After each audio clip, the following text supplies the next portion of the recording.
ব্লুটুথে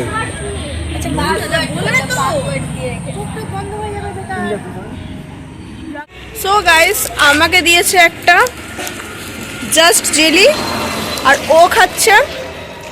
দেখাও কি খাচ্ছ, হাতের পিছনে লুকিয়ে। আমি এবার রেডি হব আর যাব।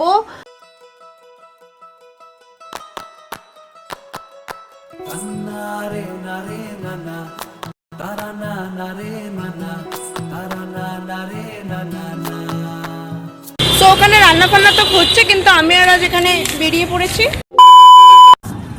Hello everyone, good morning, welcome back to our channel it's Samraj. So আজকে ব্লগটা কিন্তু খুবই স্পেশাল হতে চলেছে, কারণ আজকে আছে আমাদের পিকনিক। আর আজকে ব্লগটা কেন স্পেশাল সেটা বলে দিই, কারণ রাজও এই ফার্স্ট টাইম আমাদের সাথে পিকনিকে জয়েন করছে। সো আজকে আশা করছি খুব মজা হবে, তাই তো?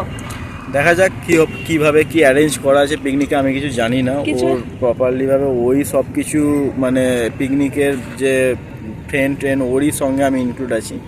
অ্যাকচুয়ালি পিকনিকটা হচ্ছে আমাদের কারাতে গ্রুপের সাথে, মানে আমি কারাতে শিখি, তো সেখানে গ্রুপের সাথেই আমাদের আজকে পিকনিক হতে চলেছে। তো চলো একবারে ডিরেক্ট ওখানে গিয়ে তোমাদের সাথে দেখা হচ্ছে। সো দেখতেই পাচ্ছ এখন আমি রেডি হইনি, আমি এবার রেডি হব আর যাবো। তো চলো ওখানে গিয়ে একবারে দেখা হচ্ছে, তাহলে তোমরা দেখতে থাকো। আর গাইস এখানে আস্তে আস্তেই কিন্তু তাড়াহুড়ো করে ব্লগ স্টার্ট করে দিতে পারিনি, কারণ এসে আমাদের ছিল অনেক কাজ। আজকে কিন্তু রান্নার দায়িত্বে আছে আমাদের এখানেই দুজন কাকিমা, বাট মাংস ধোয়া, কাকিমাদের সাথে হেল্প করা, এইসবই কিন্তু আমাদের আজকে দায়িত্ব ছিল। আর দেখতেই পাচ্ছ এখানে রাজ আর প্রিয়াংশু মিলে মাংসটাকে ধুয়ে নিয়েছে, আর তারপরেই কিন্তু রাজ এখানে মাখিয়ে নিচ্ছে মাংসটাকে। আর এর মধ্যে দেওয়া হয়েছিল দই, আর এখানে দেওয়া হয়েছে হলুদ, আর নুন কিন্তু দেওয়া হবে একবারে রান্নার সময়। যাই হোক, এরপরে মাংসটাকে ম্যারিনেট করে রেখে আমরা চলে গেছিলাম চাল আর সবজির জন্য জল আনতে। যেহেতু পিকনিকটা আমরা যে ক্লাবে খেলাতে শিখি সেই ক্লাবেই হচ্ছিল, সেহেতু কিন্তু আমাদের জল আনতে অনেকটা অসুবিধা হচ্ছিল। আর জানো তো কাকিমাদের আসতে একটু দেরি হচ্ছিল বলে আমি তো ভয়ই পেয়ে গেছিলাম, রান্নাটা না আমাকেই করতে হয়। আমার ভয়ের কারণ ছিল একটাই, কারণ আমি খুব সুন্দর রান্না করি তাই। কারণ এত সুন্দর পিকনিকটাকে কে বরবাদ করতে চায়, তাই না? সালা ये दुख का खत्म नहीं होता बे। এই দেখো কথা বলতে বলতে কিন্তু সবজি কাটাও শুরু হয়ে গেছে।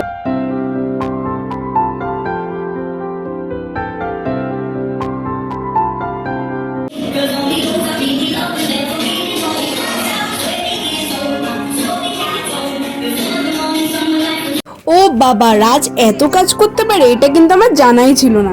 চলো ও এখানে কাজ করুক আর আমি তোমাদের বাইরেটা দেখিয়ে আনি।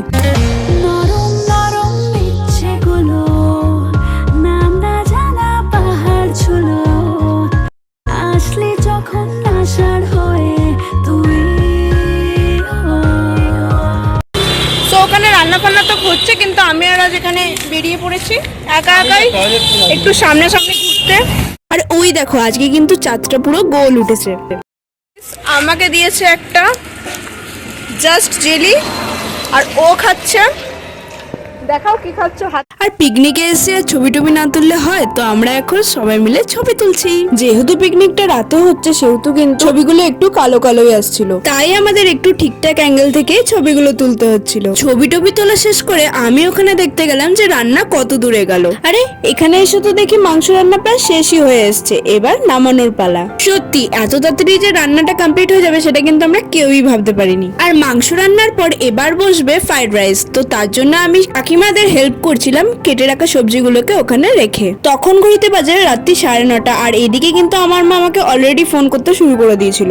যেহেতু রান্না চাপাতে চাপাতে একটু দেরি হয়ে গেছিল, সেহেতু রান্না শেষ হতে হয়েছিল একটু দেরি। আর পিকনিকে যেহেতু বেশি ছিল বাচ্চা, তাই আমরা কিন্তু ফার্স্ট ব্যাচে বাচ্চাদেরকেই খেতে বসিয়েছিলাম। কিন্তু ওদের সাথে সাথে তো সবারই প্রচন্ড খিদে পেয়ে গেছিল, কারণ আমরা সন্ধ্যাবেলা টিফিনও খাইনি কেউ। আর তোমরা দেখতেই পাচ্ছ বাচ্চাদের সাথে সাথেও কিন্তু আমরা খেতে বসে গেছিলাম, কারণ আমাদের বাড়ির ডিস্টেন্সটাও ছিল কিছুটা দূর। আর এদিকে আমাকে দেখো ভিডিও ক্লিপস নিতে নিতে আমি বলতেই ভুলে গেছি যে আমি এত খাইই না। ভুল করে আমি এতটা ভাত নিয়ে ফেলেছিলাম। যেহেতু আমরা খেতে গিয়ে লক্ষ্য করেছি এতটা ভাত হয়ে গেছে, সেহেতু কিন্তু তোলার কোনো অপশনও ছিল না। কিন্তু স্টিল আমরা চেষ্টা করছিলাম যতটা পারি ততটা খেয়ে নেব। খাও খাও, এখনো তো আরো 2 প্লেট খেতেই হবে। আমরা এখন বসে আছি, রাজ তো খেতেই পারছে না। আর